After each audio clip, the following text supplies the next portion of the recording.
ఈరోజు చంద్రబాబు నాయుడు గారు రాజకీయాలు చేస్తా ఉన్నారు. ఇదంతా చూస్తే మనందరికీ కూడా అర్థమయ్యేది ఒక్కటే, మరో ధర్మ అధర్మ యుద్ధానికి రెడీ కావాల్సిన టైం వచ్చింది. మరో ధర్మ అధర్మ యుద్ధానికి రెడీ కావాల్సిన టైం వచ్చింది. ఈ యుద్ధంలో ధర్మం వైపున మీరు నిలబడడానికి, యుద్ధం చేయడానికి మీరంతా కూడా సిద్ధమేనా అని అడుగుతా ఉన్నాను. జెండాలు జతకట్టిన వారికి, జనం గుండెల్లో గుడి కట్టిన మనకు మధ్య జరగబోయే ఎన్నికల్లో ఎవరు ఏం చేశారో ఇంటింటికి వెళ్ళి చెప్పడానికి, ఇంటింటికి వెళ్ళి అర్థమయ్యేలా చెప్పడానికి, ఓటు అడిగేందుకు మీరంతా కూడా సిద్ధమేనా అని అడుగుతా ఉన్నాను. వారి చీకటి రాతల్ని, చీకటి పనుల్ని బట్టబయలు చేసేందుకు మనకు ఒక ఈనాడు, ఒక ఏబిఎన్, ఒక టీవీ5 ఇలాంటి వారు మనకు తోడు లేరు.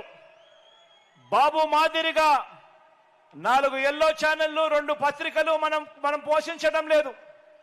కానీ మనకు ఛానళ్లు లేకపోయినా సెల్ ఫోన్ ఉన్న ప్రతి ఒక్కరూ మనకు ఒక ఎడిటర్, సెల్ ఫోన్ ఉన్న ప్రతి ఒక్కరూ మనకు ఒక ఛానల్ ఓనర్. వారి చీకటి యుద్ధాన్ని, వారి సోషల్ మీడియా, ఎల్లో మీడియా అసత్యాల యుద్ధాన్ని ఎదుర్కొనే మహాసేనానులు మీరు. ప్రతి ఒక్కరూ వారి అబద్ధాల మీద యుద్ధం ప్రకటించడానికి సిద్ధంగా ఉన్నారా అని అడుగుతా ఉన్నాను. సిద్ధంగా ఉంటే జేబులో నుంచి సెల్ ఫోన్లు బయటకు తీయండి, జేబులో నుంచి సెల్ ఫోన్లు బయటకు తీయండి. ఇందులో లైట్ బటన్ ఆన్ చేయండి, సెల్ ఫోన్లు బయటకు తీయండి, లైట్ బటన్ ఆన్ చేయండి. ప్రతి ఒక్కరూ కూడా యుద్ధానికి సిద్ధమే అని చెప్పి గట్టిగా నిలదించండి. విశ్వసనీయతకు వంచనకు మధ్య జరుగుతా ఉన్న యుద్ధంలో మీరంతా కూడా సిద్ధమేనా అని అడుగుతా ఉన్నాను. పేదవాడి భవిష్యత్తుకు అండగా నిలబడేందుకు మీరంతా సిద్ధమేనా అని అడుగుతా ఉన్నాను. మంచి చేసిన మనందరి ప్రభుత్వానికి తోడుగా నిలబడడానికి 175కు 175 ఎమ్మెల్యేలను, 25కు 25 ఎంపీలను గెలిపించుకునేందుకు, పేదవాడి భవిష్యత్తుకు అండగా ఉండేందుకు, వెలుగుల బాట కొనసాగించేందుకు, ఈ రాష్ట్ర రూపురేఖలను మార్చేందుకు నేను సిద్ధం. మీరు సిద్ధమేనా అని అడుగుతా ఉన్నాను.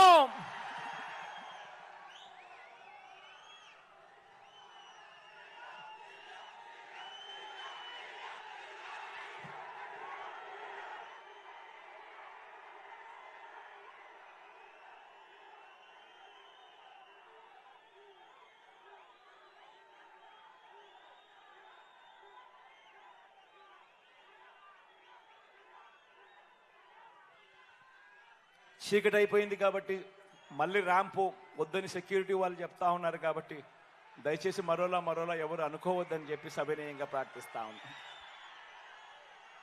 మీ అందరితో కూడా ఇంకో విన్నపం. ఈరోజు మనందరి గుర్తు ఏమిటో మీ అందరికీ కూడా తెలిసే ఉంటుంది. మన గుర్తు ఫ్యాను. ఈ గుర్తు మీ అందరికీ కూడా తెలిసే ఉంటుంది. ఈరోజు మన పార్టీ అభ్యర్థుల కింద, ఈరోజు ఎంపీ అభ్యర్థిగా మీ అందరికీ కూడా పరిచయస్తుడైన మన బ్రహ్మానంద రెడ్డి అన్న పార్టీ ఎంపీ అభ్యర్థిగా మీ అందరి ఆశీస్సులు కోరుతా ఉన్నాడు. మంచివాడు, మీ అందరి చల్లని దీవెనలు బ్రహ్మానంద రెడ్డి అన్న మీద ఉంచమని కోరుతా ఉన్నాను. అదేవిధంగా నంద్యాల ఎమ్మెల్యేగా మీ అందరికీ కూడా పరిచయస్తుడు నా సోదరుడు రవి నా పక్కనే ఉన్నాడు.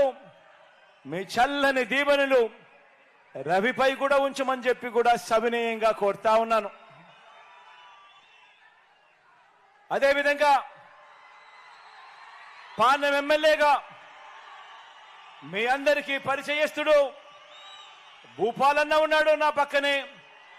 రాంభూపాలన్న కూడా మీ చల్లని దీవెనలు ఆశీస్సులు ఇవ్వవలసిందిగా ప్రార్థిస్తా ఉన్నాను. అదేవిధంగా బనగానపల్లెకు మీ అందరికీ పరిచయం ఉన్న వ్యక్తి రామిరెడ్డి అన్నను అనే ఎమ్మెల్యే అభ్యర్థిగా మన పార్టీ తరఫున నిలబడతా ఉన్నాడు. మీ అందరి చల్లని ఆశీస్సులు రామిరెడ్డి అన్నపై కూడా ఉంచవలసిందిగా సవినయంగా వేడుకుంటా ఉన్నాను.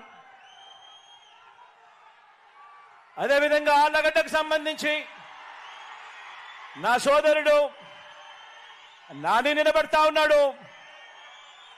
నాని కూడా మీ చల్లని దీవెనలు ఆశీస్సులు ఇవ్వవలసిందిగా సవినయంగా కోరుతా ఉన్నాను. శ్రీశైలం అభ్యర్థిగా చక్రపాణి కూడా నిలబడతా ఉన్నాడు. మీ చల్లని ఆశీస్సులు చల్లని దీవెనలు అన్నపై కూడా ఉంచవలసిందిగా సవినయంగా వేడుకుంటా ఉన్నాను. అదేవిధంగా నందికొట్కూరు నుంచి మీ అందరికీ కూడా పరిచయం ఉన్న వ్యక్తి, డాక్టర్గా మంచి పేరున్న వ్యక్తి నిలబడతా ఉన్నాడు. చల్లని దీవెనలు ఆశీస్సులు ఉంచవలసిందిగా సవినయంగా కోరుతా ఉన్నాను. రాజా గురించి చెప్పాల్సిన పని లేదు. నా స్నేహితుడు, నాకు దగ్గరవాడు. మీ అందరి చల్లని ఆశీస్సులు రాజాపై కూడా ఇవ్వవలసిందిగా సవినయంగా ప్రార్థిస్తా ఉన్నాను.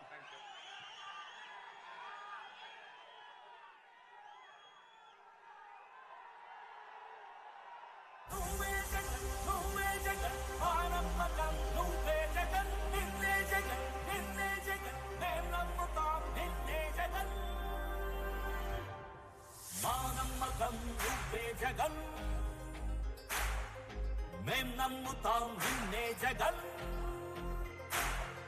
మా నమ్మకం నువ్వే జగన్. మేం నమ్ముతాం నిన్నే జగన్, నువ్వే జగన్, నువ్వే జగన్, మా నమ్మకం